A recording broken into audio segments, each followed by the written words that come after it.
The Lottery by Shirley Jackson.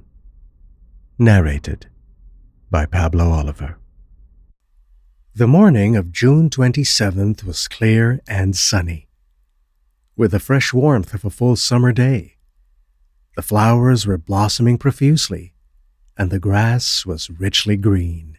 The people of the village began to gather in the square between the post office and the bank around 10 o'clock.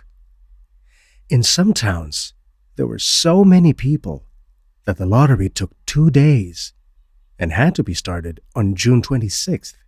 But in this village, where there were only about 300 people, the whole lottery took only about 2 hours.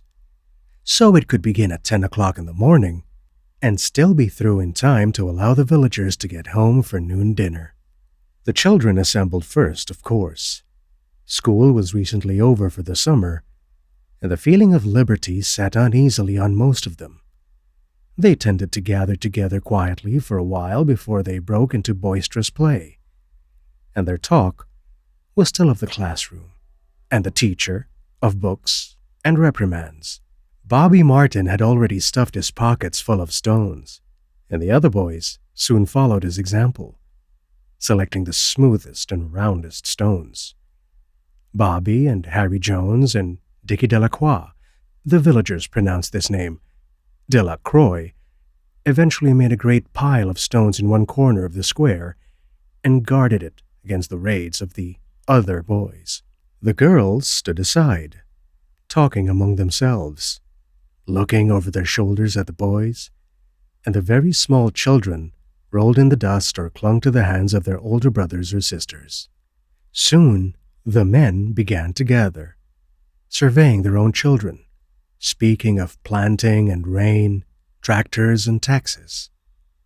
They stood together away from the pile of stones in the corner, and their jokes were quiet, and they smiled rather than laughed. The women, wearing faded house dresses and sweaters, came shortly after their menfolk. They greeted one another and exchanged bits of gossip as they went to join their husbands. Soon the women standing by their husbands began to call to their children, and the children came reluctantly, having to be called 4 or 5 times. Bobby Martin ducked under his mother's grasping hand and ran, laughing, back to the pile of stones. His father spoke up sharply, and Bobby came quickly and took his place between his father and his oldest brother. The lottery was conducted, as were the square dances, the teenage club, the Halloween program, by Mr. Summers, who had time and energy to devote to civic activities. He was a round-faced, jovial man, and he ran the coal business, and people were sorry for him, because he had no children, and his wife was a scold. When he arrived in the square carrying the black wooden box, there was a murmur of conversation among the villagers, and he waved and called, "Little late today, folks." The postmaster, Mr. Graves, followed him, carrying a 3-legged stool, and the stool was put in the center of the square, and Mr. Summers set the black box down on it. The villagers kept their distance, leaving a space between themselves and the stool. And when Mr. Summers said, "Some of you fellows want to give me a hand?" there was a hesitation before 2 men, Mr. Martin and his oldest son, Baxter, came forward to hold the box steady on the stool while Mr. Summers stirred up the papers inside it. The original paraphernalia for the lottery had been lost long ago, and the black box now resting on the stool had been put into use even before Old Man Warner, the oldest man in town, was born. Mr. Summers spoke frequently to the villagers about making a new box, but no one liked to upset even as much tradition as was represented by the black box. There was a story that the present box had been made with some pieces of the box that had preceded it, the one that had been constructed when the first people settled down to make a village here. Every year after the lottery, Mr. Summers began talking again about a new box, But every year, the subject was allowed to fade off without anything being done. The black box grew shabbier each year. By now, it was no longer completely black, but splintered badly along one side to show the original wood color, and in some places, faded or stained. Mr. Martin and his oldest son, Baxter, held the black box securely on the stool until Mr. Summers had stirred the papers thoroughly with his hand. Because so much of the ritual had been forgotten or discarded, Mr. Summers had been successful in having slips of paper substituted for the chips of wood that had been used for generations. Chips of wood, Mr. Summers had argued, had all been very well when the village was tiny. But now that the population was more than 300 and likely to keep on growing, it was necessary to use something that would fit more easily into the black box. The night before the lottery, Mr. Summers and Mr. Graves made up the slips of paper and put them into the box, and it was then taken to the safe of Mr. Summers' coal company and locked up until Mr. Summers was ready to take it to the square the next morning. The rest of the year, the box was put away, sometimes one place, sometimes another. It had spent 1 year in Mr. Graves' barn and another year underfoot in the post office, and sometimes it was set on a shelf in the Martin grocery and left there. There was a great deal of fussing to be done before Mr. Summers declared the lottery open. There were the lists to make up, of heads of families, heads of households in each family, members of each household in each family. There was the proper swearing in of Mr. Summers by the postmaster as the official of the lottery. At one time, some people remembered, there had been a recital of some sort, performed by the official of the lottery, a perfunctory, tuneless chant that had been rattled off duly each year. Some people believed that the official of the lottery used to stand just so when he said or sang it. Others believed that he was supposed to walk among the people. But years and years ago, this part of the ritual had been allowed to lapse. There had been, also, a ritual salute, which the official of the lottery had had to use in addressing each person who came up to draw from the box. But this also had changed with time. Until now, it was felt necessary only for the official to speak to each person approaching. Mr. Summers was very good at all this. In his clean white shirt and blue jeans, with one hand resting carelessly on the black box, he seemed very proper and important as he talked interminably to Mr. Graves and the Martins. Just as Mr. Summers finally left off talking and turned to the assembled villagers, Mrs. Hutchinson came hurriedly along the path to the square, her sweater thrown over her shoulders, and slid into place in the back of the crowd. "Clean forgot what day it was," she said to Mrs. Delacroix, who stood next to her, and they both laughed softly. "Thought my old man was out back stacking wood," Mrs. Hutchinson went on. "And then I looked out the window and saw the kids was gone. And then I remembered it was the 27th and came a-running." She dried her hands on her apron, and Mrs. Delacroix said, "You're in time, though. They're still talking away up there." Mrs. Hutchinson craned her neck to see through the crowd and found her husband and children standing near the front. She tapped Mrs. Delacroix on the arm as a farewell and began to make her way through the crowd. The people separated good-humoredly to let her through. 2 or 3 people said, in voices just loud enough to be heard across the crowd, "Here comes your Mrs. Hutchinson," and "Bill, she made it after all." Mrs. Hutchinson reached her husband, and Mr. Summers, who had been waiting, said, cheerfully, "Thought we were going to have to get on without you, Tessie." Mrs. Hutchinson said, grinning, "Wouldn't have me leave me dishes in the sink now, would you, Joe?" And soft laughter ran through the crowd as the people stirred back into position after Mrs. Hutchinson's arrival. "Well now," Mr. Summers said, soberly, "guess we better get started. Get this over with." so's we can go back to work. Anybody ain't here? Dunbar! Several people said. Dunbar! Dunbar! Mr. Summers consulted his list. Clyde Dunbar, he said. That's right. He broke his leg, hasn't he? Who's drawing for him?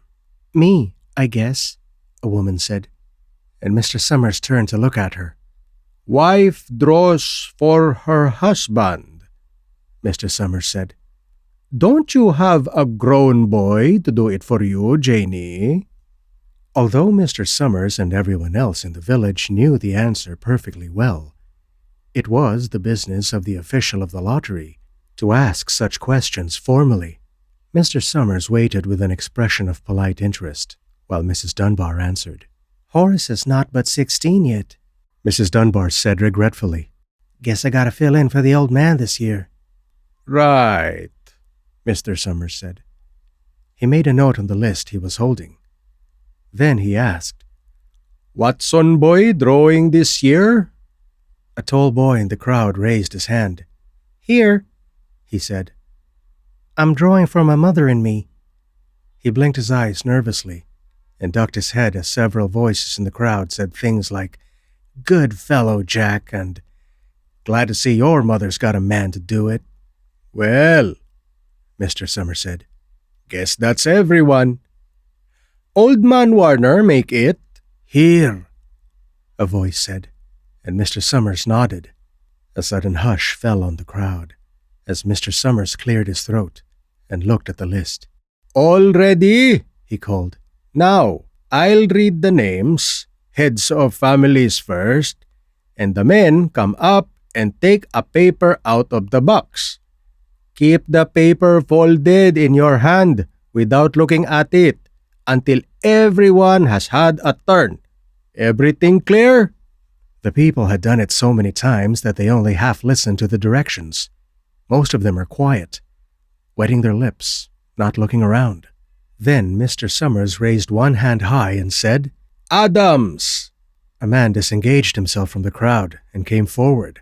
Hi, Steve, Mr. Summers said.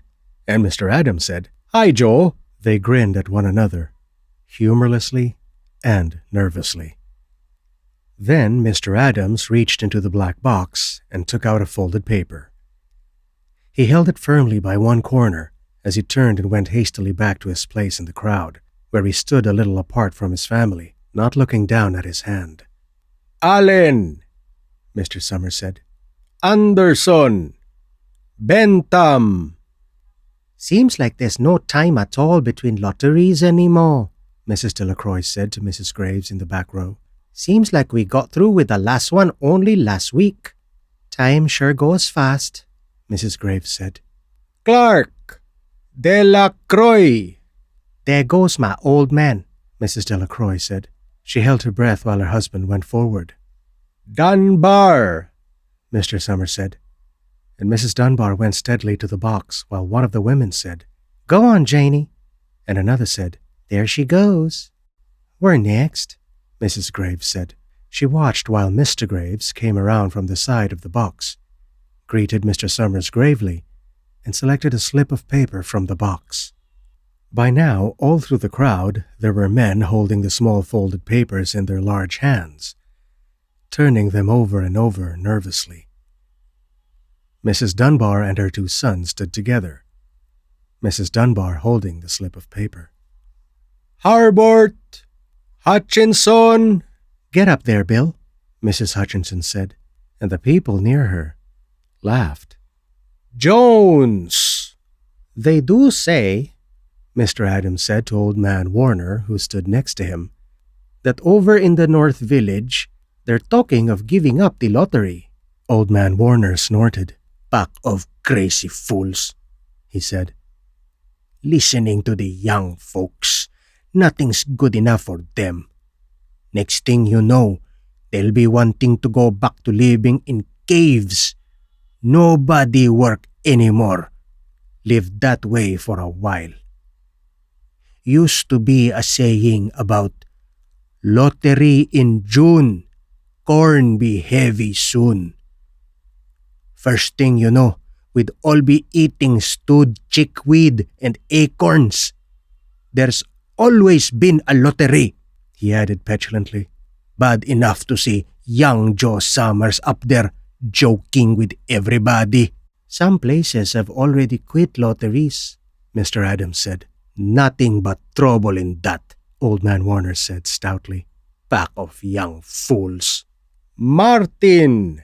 And Bobby Martin watched his father go forward. Overdyke! Percy! I wish they'd hurry, Mrs. Dunbar said to her older son. I wish they'd hurry. They're almost through, her son said. You get ready to run, tell Dad, Mrs. Dunbar said. Mr. Summers called his own name and stepped forward precisely and selected a slip from the box. Then he called, Warner! 77th year I've been in the lottery, Old Man Warner said as he went through the crowd. 77th time. Watson! The tall boy came awkwardly through the crowd. Someone said, Don't be nervous, Jack. And Mr. Summers said, Take your time, son. Zanini! After that, there was a long pause, a breathless pause, until Mr. Summers, holding his slip of paper in the air, said, All right, fellows. For a minute no one moved, and then all the slips of paper were opened. Suddenly, all the women began to speak at once, saying, Who is it? Who's got it? Is it the Dunbars? Is it the Watsons? Then the voices began to say, It's Hutchinson. It's Bill. Bill Hutchinson's got it. Go tell your father, Mrs. Dunbar said to her older son. People began to look around to see the Hutchinsons. Bill Hutchinson was standing quiet, staring down at the paper in his hand. Suddenly, Tessie Hutchinson shouted to Mr. Summers, You didn't give him enough time to take any paper he wanted. I saw you. It wasn't fair. Be a good sport, Tessie, Mrs. Delacroix said. And Mrs. Graves said, All of us took the same chance. Shut up, Tessie, Bill Hutchinson said. Well, everyone, Mr. Summers said, that was done pretty fast. And now we've got to be hurrying a little more to get done in time. He consulted his next list. Bill, he said, you draw for the Hutchinson family. You got any other households in the Hutchinsons? There's Don and Eva, Mrs. Hutchinson yelled. Make them take their chance. Daughters draw with their husbands' families, Tessie, Mr. Summers said gently. You know that as well as anyone else. It wasn't fair, Tessie said. I guess not, Joe, Bill Hutchinson said regretfully. My daughter draws with her husband's family. That's only fair. And I've got no other family except the kids. Then, as far as drawing for families is concerned, it's you, Mr. Summers said in explanation. And as far as drawing for households is concerned, that's you too, right? Right, Bill Hutchinson said. How many kids, Bill? Mr. Summers asked formally. 3, Bill Hutchinson said. There's Bill Jr. and Nancy and little Dave. And Tessie and me. All right then, Mr. Summers said. Harry, you got their tickets back? Mr. Graves nodded and held up the slips of paper. Put them in the box then, Mr. Summers directed. Take Bill's and put it in. I think we ought to start over, Mrs. Hutchinson said, as quietly as she could. I tell you it wasn't fair. You didn't give him time enough to choose. Everybody saw that. Mr. Graves had selected the 5 slips and put them in the box, and he dropped all the papers but those onto the ground, where the breeze caught them, and lifted them off. Listen, everybody, Mrs. Hutchinson was saying to the people around her. Ready, Bill? Mr. Summers asked. And Bill Hutchinson, with one quick glance around at his wife and children, nodded. Remember, Mr. Summers said, take the slips and keep them folded until each person has taken one. Harry, you help little Dave. Mr. Graves took the hand of the little boy who came willingly with him up to the box. Take a paper out of the box, Davy, Mr. Summers said. Take just one paper, Mr. Summers said. Harry, you hold it for him. Mr. Graves took the child's hand and removed the folded paper from the tight fist and held it while little Dave stood next to him and looked up to him wonderingly. Nancy next, Mr. Summers said. Nancy was 12, and her school friends breathed heavily as she went forward, switching her skirt, and took a slip daintily from the box.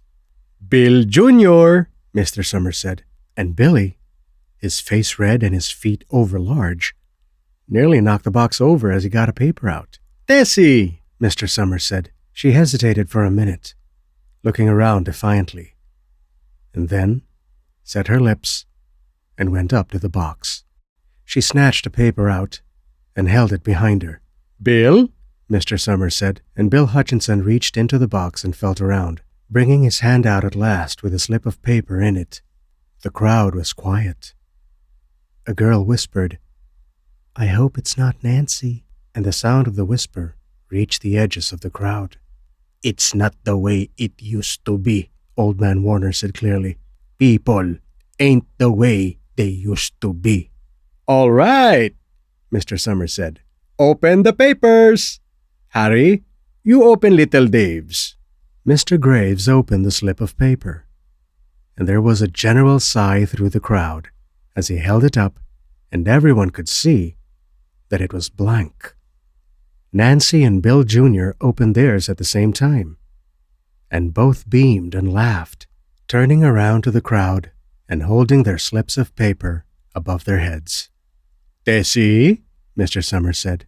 There was a pause, and then Mr. Summers looked at Bill Hutchinson, and Bill unfolded his paper and showed it. It was blank. It's Tessie, Mr. Summers said, and his voice was hushed. Show us her paper, Bill. Bill Hutchinson went over to his wife and forced the slip of paper out of her hand. It had a black spot on it. The black spot Mr. Summers had made the night before, with a heavy pencil, in the coal company office. Bill Hutchinson held it up, and there was a stir in the crowd. All right, folks, Mr. Summers said. Let's finish this quickly. Although the villagers had forgotten the ritual and lost the original black box, they still remembered to use stones. The pile of stones the boys had made earlier was ready. There were stones on the ground with the blowing scraps of paper that had come out of the box. Mrs. Delacroix selected a stone so large she had to pick it up with both hands and turned to Mrs. Dunbar. Come on, she said. Hurry up. Mrs. Dunbar had small stones in both hands, and she said, gasping for breath, I can't run at all. You'll have to go ahead, and I'll catch up with you. The children had stones already, and someone gave little Davy Hutchinson a few pebbles. Tessie Hutchinson was in the center of a cleared space by now, and she held her hands out desperately as the villagers moved in on her. It isn't fair, she said. A stone hit her on the side of the head. Old Man Warner was saying, Come on everyone. Steve Adams was in front of the crowd of villagers, with Mrs. Graves beside him. It isn't fair. It isn't right, Mrs. Hutchinson screamed. And then they were upon her.